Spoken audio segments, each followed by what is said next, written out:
Nigel, you've been warning all along that European countries that hold referendums on leaving the European Union never get to leave the European Union. Is that what the Florence speech is?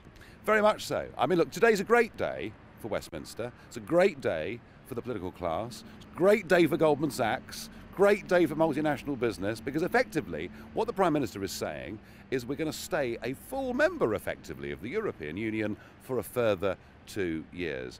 And it's a massive two fingers up to the 17.4 million poorly educated, unwashed voters that voted for Brexit. I know you're being sarcastic about the poorly educated. But you see, that's what they've called us. That's what they've called us all the way through. We've been told that as Brexit voters we're stupid, we're pig ignorant, we don't understand the real world, and this is the establishment trying to regain control.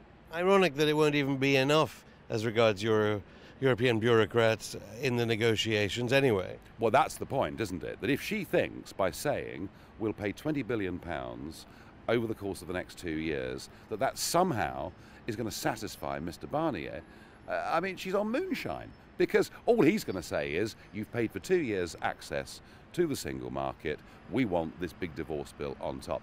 Frankly, I do not think anything she says today is going to satisfy anybody in Brussels. But when does the so-called deep state start telling Brussels, hey, be a bit nicer to Britain because we want them in? Well, that I think has to come from a different direction. That I think has to come from member state governments, you know, the new German Chancellor, etc. And I think the sensible thing would be for the member states to say to Barnier and Juncker, you are acting as a European Union in your own interests. You're no longer representing the needs of individual companies and workers around the member states of Europe. You know, they may have managed to reverse the Irish referendum, the Danish referendum. Ultimately, they can delay this as long as they want. We are going to leave. At some point in time, the will of the British people is strong, and we are going to leave. What I don't want is for this to drag out for year after year after year. And it looks now that it'll be at least 5 years from the Brexit vote before anything fundamental changes. Well, it's the same old German Chancellor, arguably, so... Well, it may not happen. Look, if there is no hope of getting any reasonable position coming from Brussels, then the time comes for us to say, do you know what? This is a farce.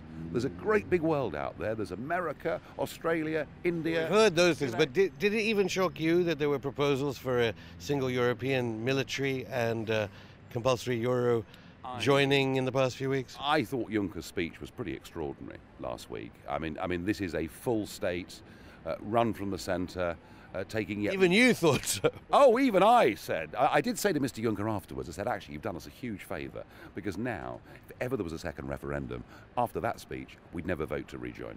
And I just one on Donald Trump. Obviously, a lot of worries about his response to North Korea.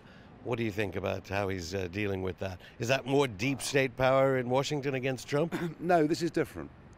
North Korea is different. Donald Trump has, from the time he was elected, been genuinely concerned, not just for America, but for South Korea, Japan, genuinely concerned for the world about what the intentions of this North Korean regime are.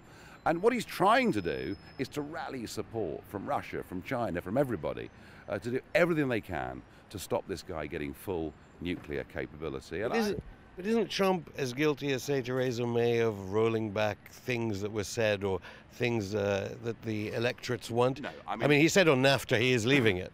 What has held Trump back has not been Donald himself, because I know that he's resolute to those things that he was elected on. What's held Trump back is the judiciary. What's held Trump back is Congress. What's held Trump back is the deep state.